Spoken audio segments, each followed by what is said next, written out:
আমরা সোশ্যাল মিডিয়ায় আসলে যে হার্শনেসটা দেখি এটা আসলে সেটা কি আসলে বাস্তবেও হয় না, কিনা? এটা তো এমন না যে প্রতিদিন আমাদের মানে সবার সাথে সবার হাই হাই কি হয়েছে বা কেমন আছি বা কি রান্না হলো এই ধরনের গল্প তো আসলে পসিবল না।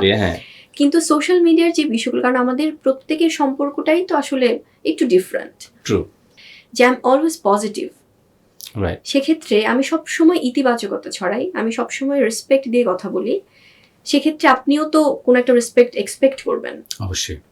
এখন আপনাকে যদি কেউ প্রতিনিয়ত ডিসরেসপেক্ট করতে থাকে, কেউ যদি সোশ্যাল মিডিয়ায় অনেক কিছু ক্রিয়েট করে যে বুবলিকে নিয়ে দুটো মিথ্যা কথা বললে বা দুটো নোংরামি ছড়ালে ওটার ভিউজ বেশি হবে, ওর তখন ওর একটা ও ছোট হবে বা আমি হয়তো একটু বাজে এটা করছে বা যারাই করছে তারা একটু ভাইরাল হবে, এই নোংরামিগুলোর সাথে তো আপনি কম্পিটিশনে যে আপনি কখনোই নিজেকে সেই জায়গাতে নামাবেন না।